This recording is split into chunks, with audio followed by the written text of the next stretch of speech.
Howard's Way was the big thing in the 1980s, not the TV series, but the story of a footballing legend who returned to the club where he'd won the old First Division Championship and, as a manager, returned the title after a 15-year absence. Most remarkably, Howard Kendall had built a blue team on Merseyside that knocked the dominant Reds of Liverpool off their perch. As he entered his third season at Everton, Kendall was on the verge of being sacked. But the green shoots of Goodison growth were about to prevail in 2 cup runs. It was the springboard to 2 championships in 3 years and European glory. A League Cup final defeat was followed by their first FA Cup final victory for 18 years. And by the next season, Howard's team had matured to take on an incredible treble. They beat Liverpool by 13 points to win the league title. They won the club's first European trophy, but were exhausted by the time they returned to Wembley in the FA Cup final, losing to Manchester United in extra time. Despite that, this was a truly golden spell in the history of Everton Football Club. 3 Goodison greats, remembered for their contribution over this time, are here to share those memories. A Welsh-born left-winger of Irish descent, he'd already played for neighbours Liverpool before moving across the city in 1982. Kevin Sheedy was renowned for his left foot. He was a dead ball specialist, and whether scoring from free kicks or the penalty spot was unerringly accurate. At Everton, he made 357 appearances. He scored 97 goals, none more famously than in the 1985 European Cup Winners' Cup, scoring in the final itself. Another man that holds legendary status at Everton started his career in Dumbarton. Graeme Sharp joined as a 19-year-old and spent 11 years at the club. He went on to become the 2nd all-time leading scorer for the Toffees, behind the legendary Dixie Dean. He was voted into the greatest Everton team by their supporters and scored the first goal in that FA Cup final victory over Watford. My next guest scored the 2nd in that victory over Watford and the 1st in the Cup Winners' Cup final defeat of Rapid Vienna the following season. He really needs no introduction to viewers here on Sky Sports. When Andy Gray joined Everton, he'd already become the most expensive footballer in British history when in 1979 Aston Villa sold him to Wolves for £1.5 million. Whilst at Villa, he was the first player to win the PFA Young and Players Player of the Year awards, only Cristiano Ronaldo achieving that feat since. As Howard was building his young team, Andy provided a wealth of scars and experience to lead a youthful front line and score many, many vital goals.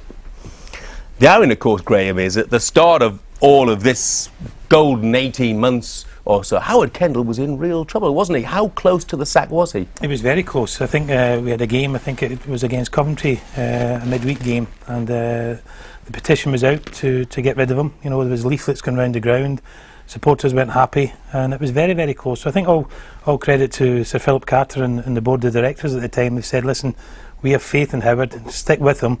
And fortunately for us and for Howard, it turned around. But I would say it was very close. It was hard to play at Goodison Park. We were getting crowds something like 8,000 at Goodison, which was a horrible atmosphere to play in, and it was getting to the players as well. They were nervous, and it showed in the displays. But as I said to you, they stuck with them, and you know, the rest is history.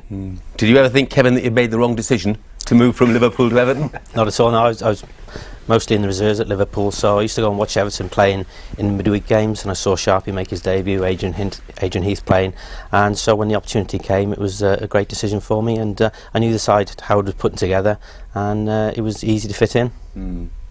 One of the turning points, it was so legend has it anyway, Andy, is a Kevin Brock back pass to Inchy Heath, I think it was, in one of the league. That was in the game, Jeff. I think, just going back to what Graeme was talking about that week at Coventry, when they played Coventry, there was a few things happened that week, I think, that really started the turn. I think that was the week when Colin Harvey got promoted from the reserves to being Howard's right-hand man. Now, I think that was a massive shout from Howard then. Also, Peter Reid. Reid had trouble with injuries, was in and out the side, got back in the side, started to play on a regular basis, and of course I signed. So it was the big 3 things that happened that week, Jim. but I think those things all went to hell. I think they were 5th bottom, weren't they, when you arrived? They were 5th bottom, and I knew when I arrived there, I knew that Howard was in trouble. I mean, I think I was probably Howard's last throw of the dice. Yeah. I think if it had failed after that, Howard would have gone. And I think that's how close he was. And I can remember Sir Philip, Graeme mentioned Sir Philip, he was really upset that the press had a go at him for saying, well, Sir Philip's come and given Howard the legendary vote of confidence, so he'll be out the door. And he was really upset that people thought that he was coming out saying he was going to stay, but he was actually going to be sacked. That's the kind of man Sir Philip was. But there's absolutely no doubt. I was cup tied when the lads were playing at Oxford, but everyone thinks that night it suddenly just turned everyone round in that cup run and set them off and running. It was a big moment in Everton history, that Kevin Brock back pass.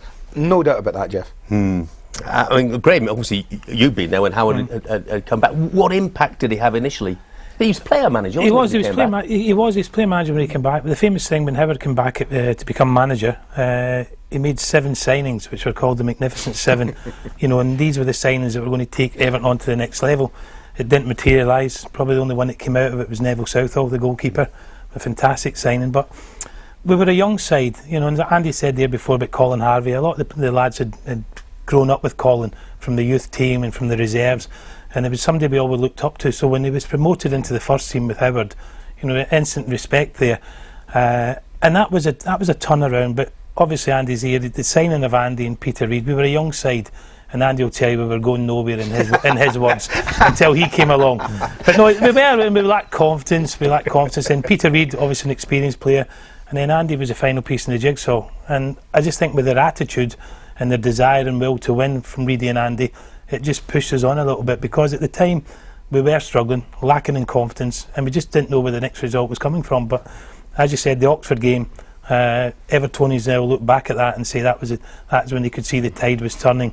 A little bit fortunate there, because Oxford had a great cup run at the time. They had Briggs and Shotton and Bobby McDonald had scored a lot of goals for them. So I think going down there, Bobby Mac scored that night, I think. He did. Oxford were the favourites. Oxford were the favourites that night, and that just showed you how far Everton had fallen. But we got the result, through the back pass. Got back to Goodison for the replay.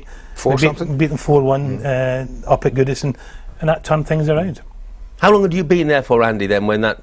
I know you didn't play that night, you were cup tied, weren't you? But how long had you been there when that Oxford game came round? Oh, when was that? November-ish? Yeah, because it's snowing in the replay, yeah. Because even when you arrived, it wasn't easy at first, was it? It was dreadful, Jeff. I can remember, that week was a big week. They'd been hammered on the Saturday before by Liverpool as well this week, when they played Coventry, beat 3-0 at Anfield with the Sheeds, and so obviously the Evertonians were down. But I think after that, and when I got there, and I really went training with the lads, and I thought, I really right away, Jeff, I mean this, I'm not just saying this because they're here, I went for a few training sessions, and I thought to myself, wow, Howard has got some unbelievable talent. I really meant that. People like Sheeds, who I'd never seen, Trevor Stephen, who I'd never seen, Gary Stevens, who I'd never seen. He was trying to find a goalkeeper, Howard. He wasn't sure between Jim Arnold and Neville at the time, was he? He kept rotating them, but he eventually went with Neville.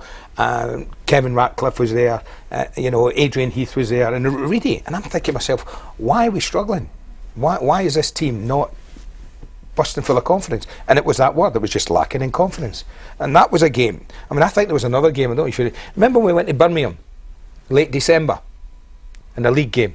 We went to Birmingham City and Howard pulled us all in. We'd been struggling still, even though we got the good result in the league. And he said to us all, listen lads, this is it.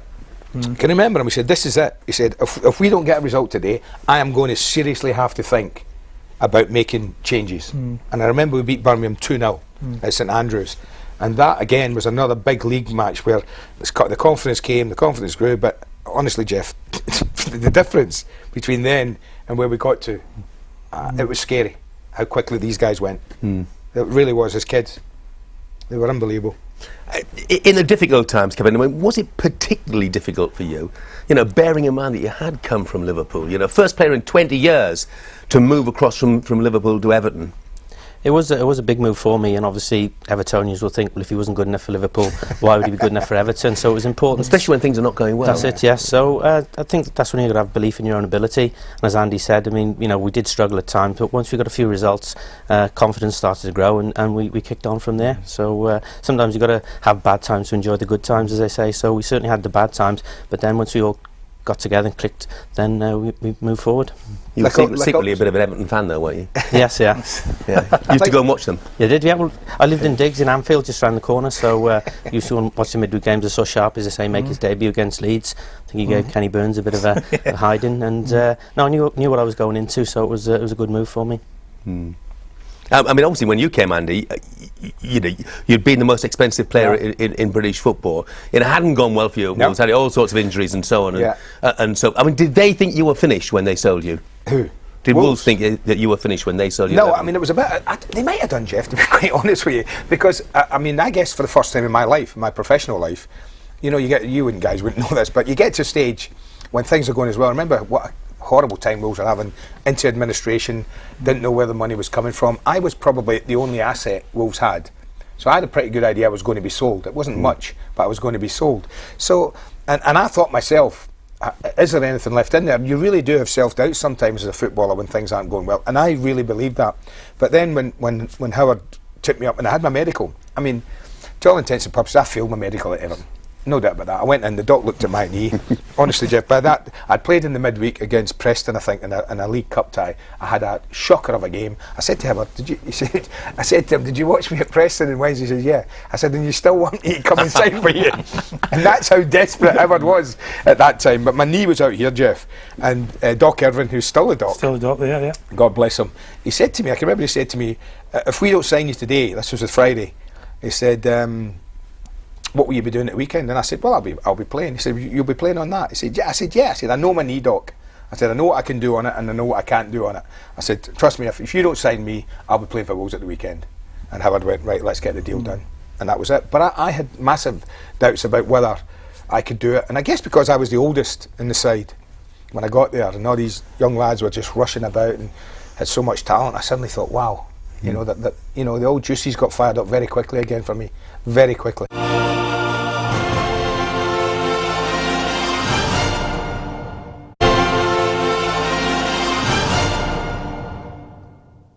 In the run-up to the cup final, I think in the programmes that were printed prior, I wasn't even in the starting 11.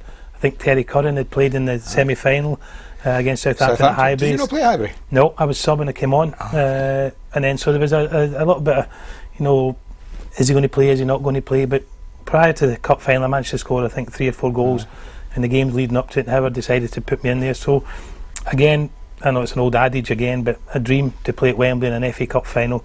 And I was fortunate enough to score the goal. Gary Stevens attempted a shot and it fell to me inside the box. Good first touch and shot in off the post. So it was a fantastic start for us. As I said to you before, Jeff, they'd started the better. You know, and they had a couple of chances, and Morris and John Barnes, you know, big players for them. They had a couple of chances. Neville pulled off a couple of saves. So it was important to get the goal at that time. And I said, once we got the first goal, I think there was only going to be one winner. And then a few minutes after half time, I think it was Trevor Stephen who crossed, wasn't it? What, Trevor? Tricky Trev. And what happened next?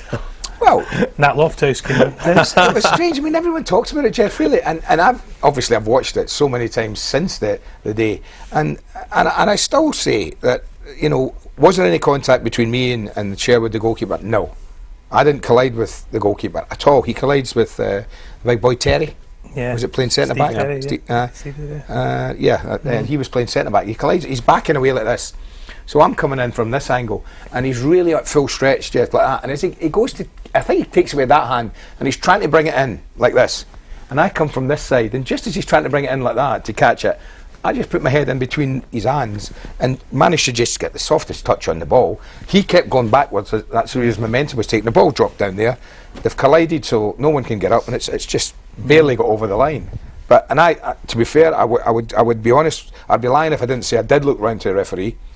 And I thought, is he going to let that go? Because 9 times out of 10, protect goalkeepers. He could easily have imagined I did clatter him, but I didn't. And to our good fortune, and this is what happens, you know, you need to be lucky as well as good to win trophies. And we got the decision when we really needed it. And once we'd gone 2-0 up, I think it was cruise control from then on for us that day. But I understand it could easily have been not given. Would it have been given today? Probably not. Probably not. But that didn't mean to win the goal. No, it was just, I think it's the way they all tumbled over. Terry tailed, he fell. I was the only one that didn't fall because I didn't touch them. Now, if the ref saw that, absolutely brilliant. I'm delighted. But no, that was a good moment for me. Obviously, everyone dreams of scoring in an FA Cup final. We'd watched it for, well, I had watched it for a lot longer than these lot. And everyone dreamt of winning the FA Cup final, scoring in the FA Cup final, and that was just something special. Even though it was nothing like Sharpie's goal. Looking at the guys in the team that day, I can imagine it was quite a celebration, was it? It was. It certainly was. And that was What makes you say that, Jeff? Well, looking at Jeff, I think when Howard came in as well, and when Howard first came over, we'd been used to. Well, I'd been used to Gordon Lee before, and Eric Harrison, who went on to Manchester United, was the first team coach. And Howard came in, and it was a total different mentality in terms of training and camaraderie, you know, off the field as well. So Howard was a great believer in that. So when Andy came in and Reedy came in as well, you know, the old stages, if you like, that night we had a fantastic night, and it was important that we played hard on the field but also enjoyed ourselves off the field as well. So we had the banquet that night. It was fantastic. It invited all our families down, and we had a really good night. But that was part and parcel of the team. People talk about it now and say, you know, even though when we meet up nowadays for dinners or whatever, people can't believe, you know, a relationship now is still as strong as it was when we played. It is like that. I mean, how long was it since I've seen you? 6-8 months, easily. Must be easy. And we haven't seen Inchy for... He's in Houston somewhere, little Inchy, isn't he? Working over in America. But we all get together, Jeff. It's like we'd never left. It's like we're still there.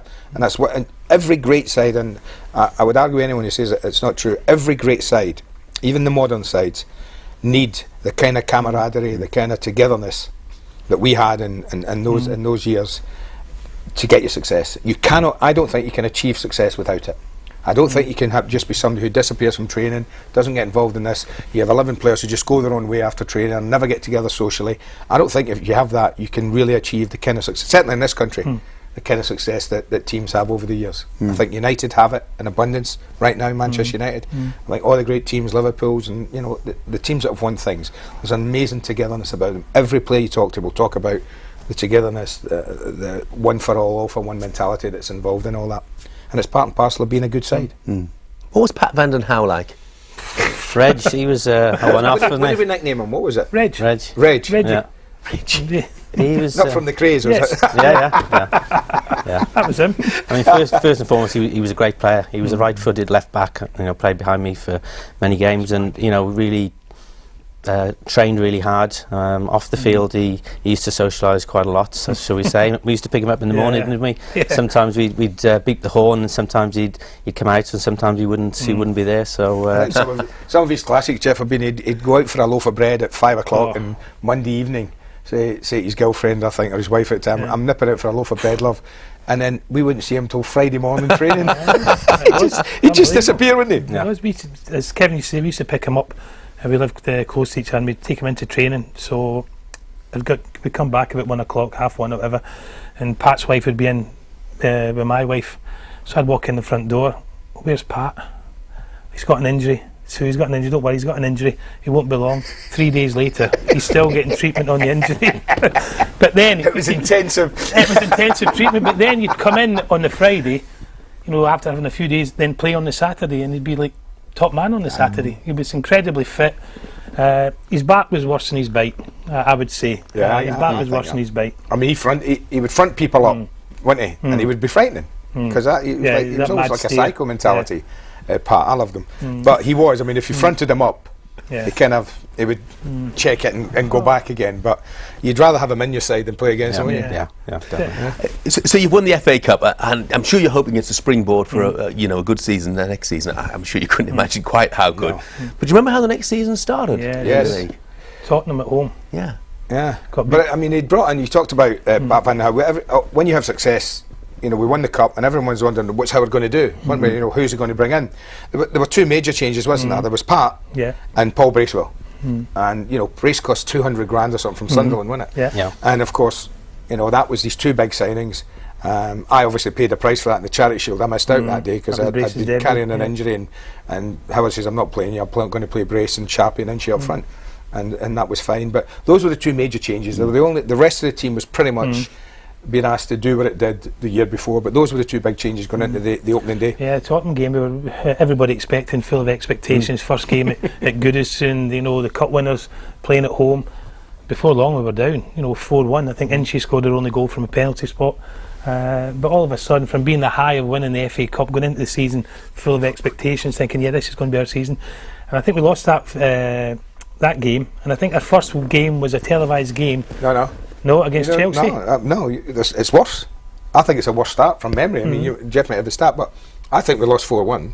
went to West Brom in midweek, Yeah. and lost 2-0. Yeah, that's right. Yeah, See, our lost there as well. first victory was Chelsea away on a We started Friday with night. 2 defeats. Yeah. Yeah. Yeah, started with 2 defeats. Those Spurs games, but they could turn into a bit of a battle sometimes, couldn't Oh, they? just- There's Miller and Roberts. Were they the 2 hardest central defenders at the time? They were for me, Jeff, but unbeknown to me, Andy'd had a run-in with him before he came to Everton, so I didn't know that. So all of a sudden he's brought it from Wolves and Aston Villa, whatever, It's a shock there, to isn't it? Everton. So I didn't know this, so obviously when we played, within the first couple of minutes I knew there was something not right here, because we were kicking lumps out of us, and it was something that had gone back to Andy's days with him. But they were hard competitors, you know, and it was like, it was a battle, especially down there when, you know, again, you look at things nowadays, but they were like off the ball things and everything else. It was crazy, and that was thanks to my mucker there, who'd previous with them. Listen, it's part of your education, that was. You thank me for that later. How would you manage to fall out with them then? Graham. It was Graham in particular, Graham Roberts. One game he'd kicked me from pillar to post at the Molyneux, and playing against them, and I caught him late on the game with an accidental stray elbow that happened to knock him out, and he had to be carried off. And I think from that day on, Graham did his best to half me in 2 every time he could, which I fully expected him to try and do, Jeff. It was that kind of game in those days, and I was very up for it and very aware of it, and you know, that was fine. I mean, I think in those days you had to do that. People like Kenny Burns around, you had to let Burnsy know if he's going to kick you. I used to say this to Sharpie, you know, don't be intimidated by any centre back that you play against. If they're going to steam into you and give you one, and be prepared to whack them back and say, listen, 2 things can happen here. We can either spend all day kicking lumps out of each other, or we can get on with the game. It's up to you. And invariably the hard guys would say, okay, let's get on with the game, as long as they knew they were getting some back. And I think that was the thing with Graham, but I had omitted to tell Sharpie about that before he went out, strolling about. He's trying to collect it on the halfway line. Little ball in from Sheeds, he thinks he's taking his time. Whack! Take that, Sharpie. But I mean, you had the basis of it. I mean, your midfield was a special midfield, wasn't it, at that time? Yeah, it was obviously Reedy and Paul Bracewell. I used to call them the hod carriers. Just go and get the ball and pass it to myself or Trevor on the wings. But no, it was. We had a great balance, and all you needed to do with these 2 up front was just stick the ball in the box, just get half a yard. They knew it was coming in. But also, even if they didn't get the ball, they'd stop the defenders clearing it. So you're always having them under pressure in and around the box. So if you didn't find one of those heads, you'd find the other one's head. So. I mean, look, there were some great moments as that season went on. I think you absolutely thumped Manchester United in the October, and you scored probably the most memorable goal of your career, didn't you, against Liverpool?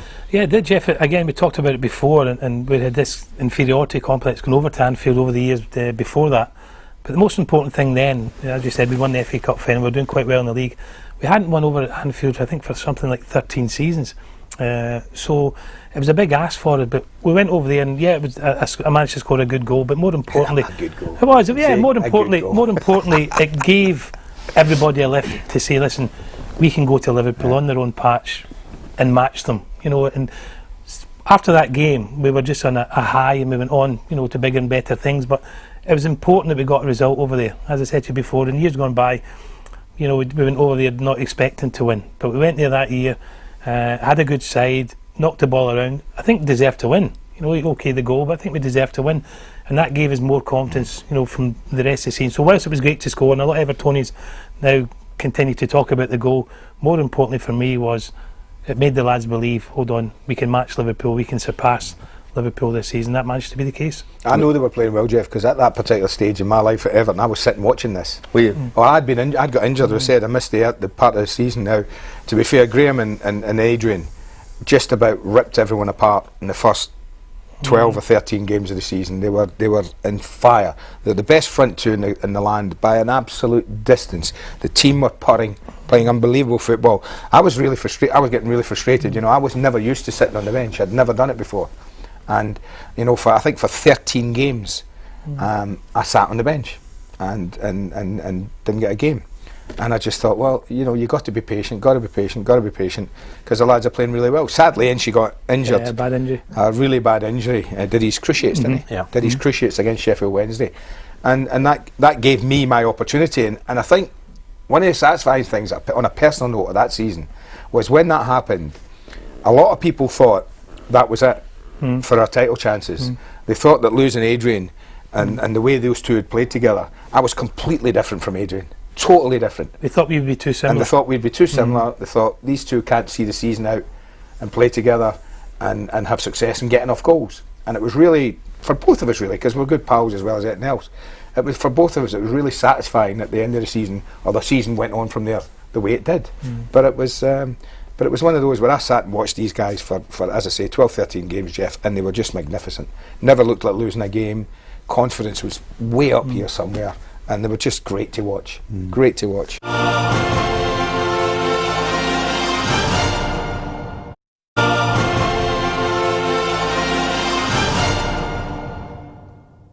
You didn't just win the league, did you? You absolutely, destroyed the other side. I think you lost to Chelsea, I think in December. I don't think you lost again, till May when it was all over by then. Yeah, we didn't lose another game until it was all over. No. And Howard rested a few of us. I think we lost that Chelsea game at home. I think it was 4-3. I think Gordon Davies scored a hat-trick for Chelsea at the time.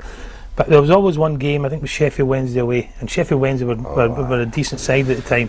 And horrible to play against. And horrible to play against. Do you remember, was it Howard Wilkinson's Sheffield Wednesday at the time? Yeah. And when the offside, what was it like trying to play against offside there? Because the old offside rule, Jeff, Howard Wilkinson's sides, well, if you had a corner against them, you can imagine this, picture this, you get a corner against them, and somebody from their team batters it out into the other half. Every single one of their players sprinted as fast as they could, 40 yards from their goal.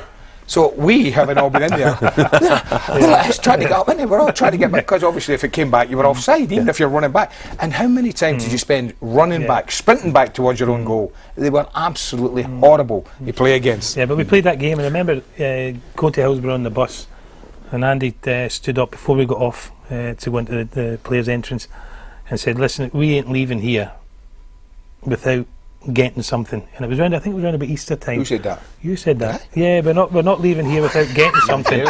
As it happened, we went there. It was a difficult place to go to, and we won 1-0. Andy scored, and we went on the bus after that, and we believed then. Tell them about Neville's save that day. Yeah, Neville saved from Lee Chapman, was Lee it? Chapman, was it Everton? Low down, yeah. Yeah. But I think the game you mentioned, Man United, when we beat them 5-0, for me that was the game that said, yeah, we can win the title. Did you score that day? I think I scored 2. I scored a header as well. No, he never. Not a header. He did. Kevin Rand tried. Oh, he did. Head to the back of my head. You get knocked out a wee bit. But certainly when confidence was going, getting changed before games, and depending on the opposition, you knew if everyone played to their potential, or even 70%, you knew you had a good chance of winning games. But it all, his confidence was really high at that time. That was just an amazing year. It was just unfolding, and I think Evertonians just said, we are going to, how long this lasts we don't know, but while it's lasting, we are going to make the most of it. But let's talk about some of those European nights. Fortuna Sittard for a start, Andy. Yeah. European hat-trick. It was my only one, sadly, but it was a good European hat-trick. Fortuna Sittard. In fact, Jeff, if I have to tell you that Cup Winners' Cup run came very close to falling apart against UCD of Dublin. Nobody? No. Somebody, we were 0-0 over there. Yeah. I drew 0-0, came back to Goodison. I wasn't playing, I think I must have been injured again. But I'm watching this game, we can't score, and I think they hit the bar or something. Yeah, late on. Late on, didn't they? They hit the bar. And we were 1-0 up, and they hit the bar, Jeff, in the last couple of minutes. Had that ball gone in, we're out the Cup Winners' Cup final. They're through in their away goals, but we stumbled through somehow. Then I was lucky enough to get a hat-trick against Sittard at Goodison. It was a great occasion for me, personally. But every team we faced up until Bayern Munich, I think we just felt we'll beat them. Yeah, we'll beat them. That won't be a problem. But obviously Bayern Munich was a different kettle of fish. We started with UCD, and you said we went out there and went Bratislava. And this was new ground for us as well. But again, with that belief that we'd go out there and get something. Then Sittard. So looking at it nowadays, you'd probably think it was quite an easy way through. And you're thinking, Then the big one was obviously Bayern Munich in the semi-final. That really was the final, if you like. Although Celtic were involved with Rapid Vienna, another one, and you're just thinking, this is a final, Everton versus Bayern Munich, and it was a fantastic occasion, especially at Goodison, and one again that Evertonians still remember now. Well, it's known, isn't it, as Goodison's greatest night. But before that, you had to go to Munich, and I think I'm right in saying you had a very depleted team, didn't you, when you went to Munich? Yeah, I failed a fitness test just before the game. I never played. But the lads dug a great 0-0 draw. which obviously helped us. And then the return leg, we went 1-0 down, and it was 50,000 there, and you could hear a pin drop when the ball hit the back of the net, so we were up against it. But the second half, we turned it round. What did Howard Kendall say at half-time then? It was a famous one, wasn't it? We were kicking into the favourite end of Gladys Street, and he just said, listen, keep going the way you're playing. We were a goal down, keep going the way you're playing, and the Gladys Street end will suck one in. You know, and the kicking into that end, it's always a favourite end to kick into. And he was true to his word. You know, the fans were fantastic at the time. And I managed to get my head on a flick from Andy, I think. I don't know if you touched that. I got a slight eyebrow. No, you never. I got a slight eyebrow. I'm telling you, I've seen says that. It says in the record books, it says Sharp there. Yeah. We got back into the game, Jeff, at 1-1. And again, with the backing we had, you know, they were rocking a little bit. You know, again, Bayern Munich, as Andy said, they'd Matthäus playing and Eder, yeah. big centre forward. He's Rummenigge. They saw Lerby playing. Lerby played Faf in goal. Yeah, so they did a fantastic team, but I don't think they'd encountered anything like that at Goodison. Goodison was rocking. We were physical. You know, we battered them into submission. Once Andy scored the second goal, you know, there was only going to be one winner. They were shell-shocked. Well, in the end, we won it comfortably, and I don't think the manager was very happy. He wasn't very happy, the manager, but again, we look back and people say, oh, you were over physical then, but listen, Bayern Munich could look after themselves. I think one of their players caught Reedy with over the top tackle and gashed his shin and everything else. So it was a real battle. You know, people talk about, you know, the pace of the game's changed nowadays, but if you looked at the reruns of these games, this was frenetic. This was frenetic. A measure of Reedy there. He's talking about that tackle, Peter Reid. This is just a measure of what kind of lads we had there, Jeff. He catches him just in this part of his leg here, right? Just misses the shin bone, didn't he? And Reedy's now got a hole in his leg about that size, actual hole with the studs going straight in it. And so the docs come on and say, "Oh, I need to get you off and stitch that." And Reedy's going, "What? Stitch it? Come off, cotton wool." Grabs a big wad of cotton wool, shoves it into the hole, pulls his sock back up, ties it up, and then he's off and running again. He's away. We'll deal with that after the game. Never even got it stitched at half time. No. And at the end of the day, he's got one blue sock and one red sock because the amount of blood, he would never be allowed to play on like that these days. But like Terry Butcher-esque, he was like that night, really. Just shoved the big dot of cotton wool down it, tied it back up again, said, "We'll sort that out after." Had you ever known an atmosphere quite like it that night? No, that was 50,000 Evertonians. Just hit the top step going out, and the atmosphere, I say, was just electric, and there was no way we were going to lose that night. We went one down, as I said, but certainly the Gladys Street played their part, the whole ground did, and it's something to always remember, the atmosphere. The final, you know, against Rapid Vienna, wasn't it, in Rotterdam? Any danger it would be an anti-climax? No, not really. I think because at the time a few of us went to watch Celtic play Rapid Vienna at Old Trafford when they had to replay the game because of crowd trouble at Parkhead. Remember we got stopped that night? We did. We got stopped in the motorway. Do you remember that? Because you were driving in the car and they thought... It was funny that. Yeah. There was me, you, and Shane Reedy. So driving, I don't know what car we had. What did I have? You had a BMW or something like that. So four of us are driving across the M62, weren't we? Yeah. Next minute the blue light comes on, Jeff. Berlin, I'm like, what's happening with Berlin? Well, four guys driving a BMW, we just thought we'd pull you over just to make sure. They thought we'd nicked it. They thought we'd nicked it. Yeah. I said, no, honestly, we're just going to watch Celtic at Old Trafford play Rapid Vienna in this rearranged game. And we went over and we saw them. And we said at the time, we looked at it and neither side frightened us. You know, whoever got through, neither side would have frightened. We came away and we thought, we'll beat any of these. And as it happened, Rapid Vienna got through. So, again, going into the final, we're not overconfident, but with the belief that, listen, we've seen what they can do. Their main player at the time was Hans Krankel up front, so he was always going to be a danger. But overall, the team, we thought, nothing to be frightened of here. So we're going into the final, and obviously we came back and spoke to the lads. There was a playmaker who didn't, was it Panenka? He didn't play. They had a really good midfield player, I think. And I don't think he started. He might have been on the bench. I think he was injured. I think it might have been Panenka. Might have been that was a bonus for us, you know, because we were new to this. It was new, but you know, I think the only thing about Celtic, I was pleased at Rapid Vienna in it because I just think Celtic, Scotland v England, all of the things that go around an English side playing a Scottish side, Jeff, would have made the final much more difficult for us. Rotterdam would have been not only full of Evertonians, it would have been full of Celtic fans. Thousands of them. And whereas Rapid Vienna didn't have that many there, we totally dominated it support-wise. And I was, on a personal point of view, not because I'm a Rangers fan, but I thought for us to win the final, I thought it would be much easier for us to beat Rapid Vienna than it would have been to beat Celtic. True about that. As I said, and on the final as well, Sheedy said, we looked loads of Celtic fans in. in the stadium in Rotterdam. Obviously they'd wanted to get there. They'd been knocked out, probably people say unjustly, in the semi-final, but they came over and supported us as well, so it was fantastic to see them over there. But as I said, I thought we were always going to be favourites here, and I think on the day, without saying it, I think it was a comfortable, even though they got one back at 2-0, it was a comfortable victory for us in the final. Yeah, you scored the first, hadn't you, Andy? Yeah, I got the first. Sharpie did ever so well, did brilliantly for me, chipped it over. It was a simple volley at the end into an empty net. But it was an important goal, because although we had dominated this side, it was about 60 minutes in. We played an hour. And we had a goal disallowed first half, and we thought, well, okay, we'll just keep playing. I don't think Neville had a save.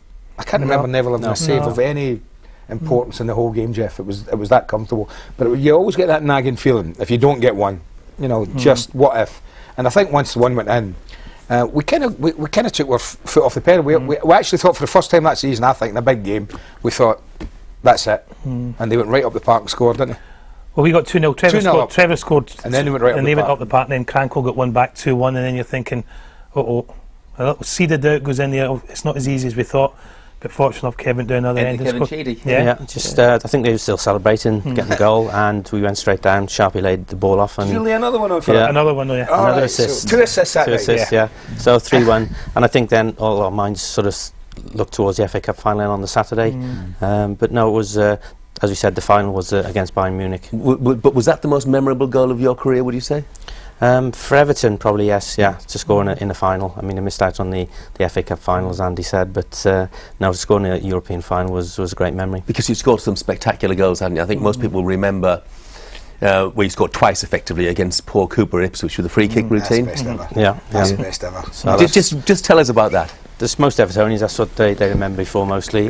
Just a free kick on the edge of the box, and Paul Cooper was sort of lining the wall up, so I bent it in his top right hand corner. The referee disallowed it, and so I think he overcompensated because he knew I could put it in the top corner and left a bit of a gap on his left hand side, so I managed to chip it over the wall into the bottom corner. So that was brilliant. It's the best I've seen. Wasn't it fantastic? You could do it. You could do it with that left foot. You could open a tin of beans with that, son. There's no doubt about that.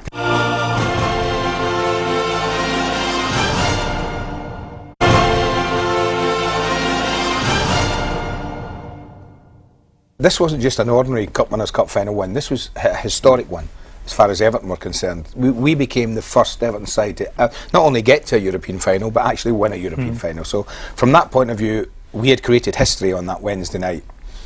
And you're caught between the euphoria of that and, oh, wait a minute, guys, there's also a little, 3 days' time, there's also a small matter of trying to, when they retain the FA Cup final and complete a unique treble.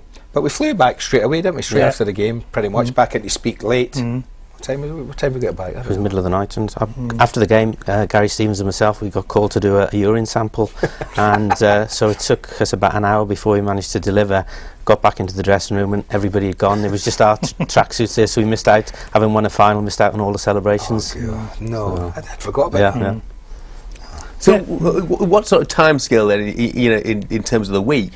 When did you actually get down to concentrating on the FA Cup final? Friday. No, we didn't do anything, did we? That's what I'm saying. We came back the Wednesday night, and I remember coming back, and Andy said we get back into speak, and I think I went to Andy's, and we sat down again and watched the game in Andy's house. We watched it again.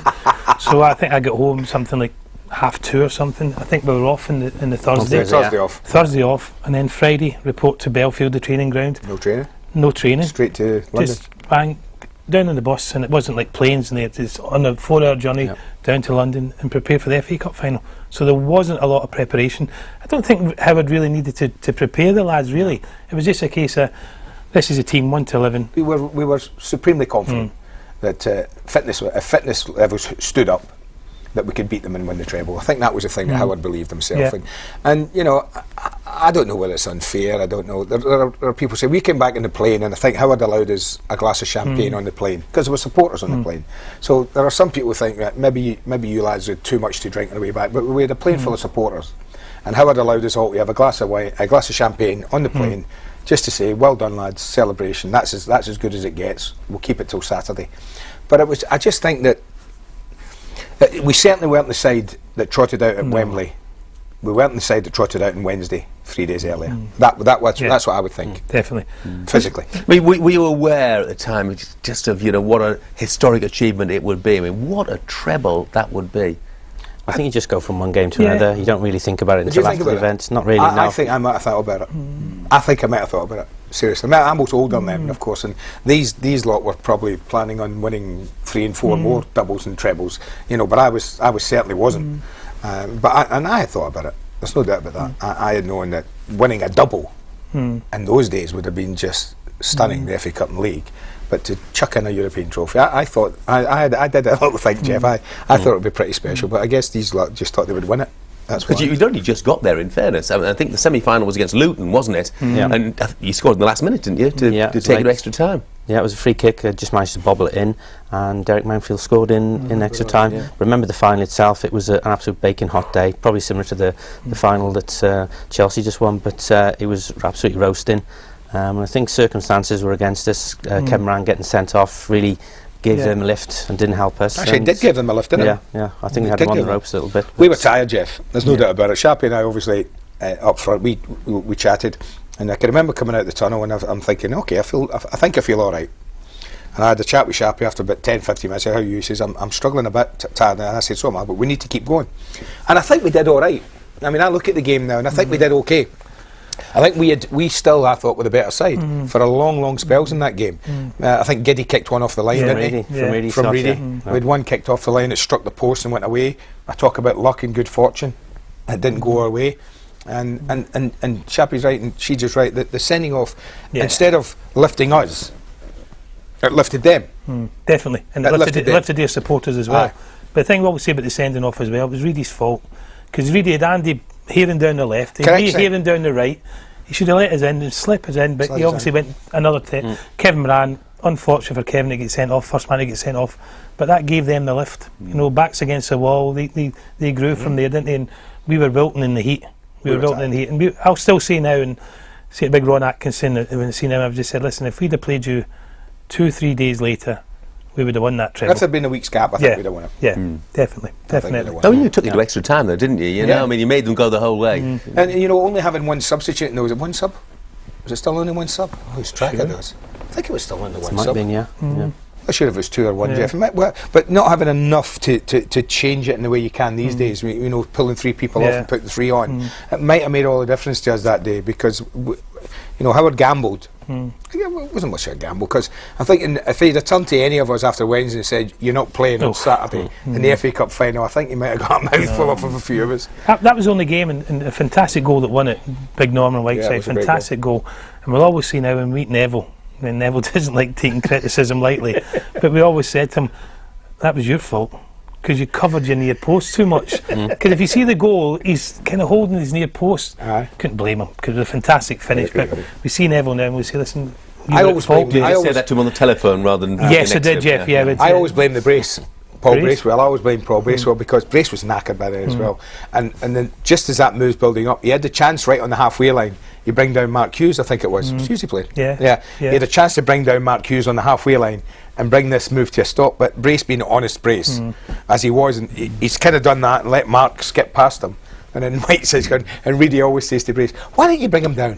If you'd have brought him down, we could have had 3 more days rest. Because I do think if we'd have got to 0-0, I think we would have beaten them in the replay. I really do believe that as well. I think we were better than them. And I think they knew that. They just beat a very tired, I think a very tired, mentally as well as physically tired side. And the last day of the season, and a really hot day. It had been an astonishing 18 months or so, hadn't it? I mean, was there any hint, Andy, at that stage that you believe in the club so soon? Not then, Jeff. But Everton were trying to do what Liverpool had done, and I totally understood this. They were trying to do what Liverpool had done for 20 years. When you have success, you strengthen. Don't strengthen when you're weak. Your best time to strengthen is when you have success. Everton could attract anyone to them that time because they were the champions in Europe, they were champions of their own country, just missed out in the FA Cup. This was the team every player wanted to join. So if Howard was going to be true to what he believed he wanted Everton to be, he had to strengthen. Sadly for me, he came to me in my home in the summer and he said, I've had an offer from Villa. And I says, so? He He says, well, I just thought because it's Villa I'd give you an opportunity. I said, Howard, we've just won, we've almost won a treble.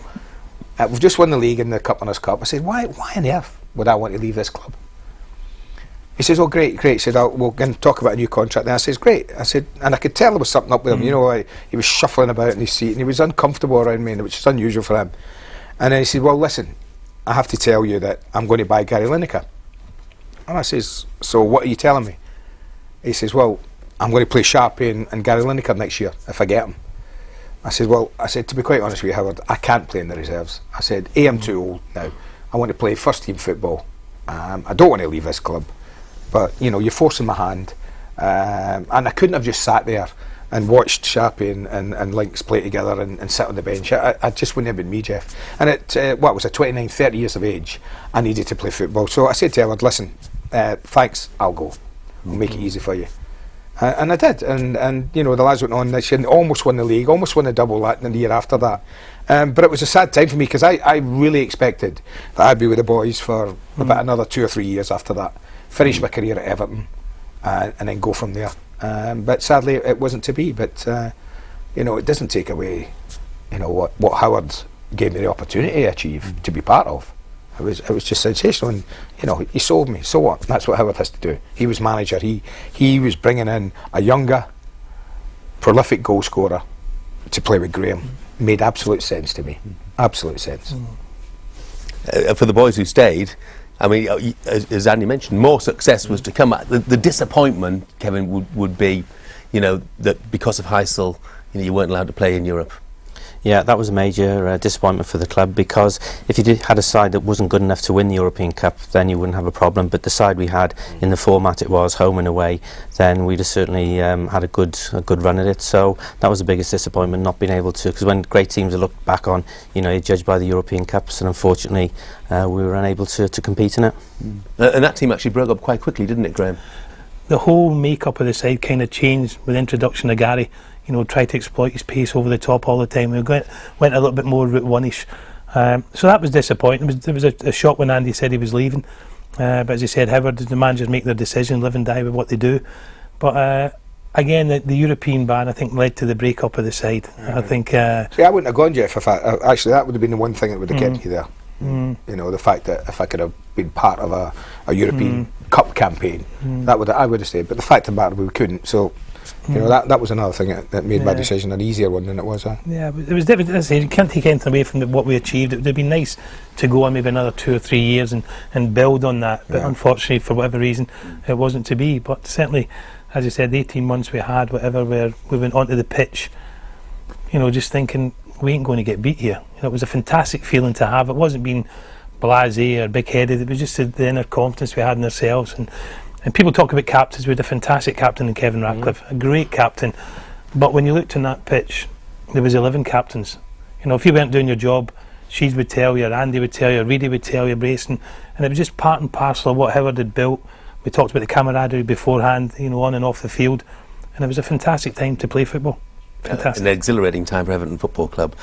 Graeme, Kevin, Andy, very much enjoyed your stories. Thanks very much for sharing them.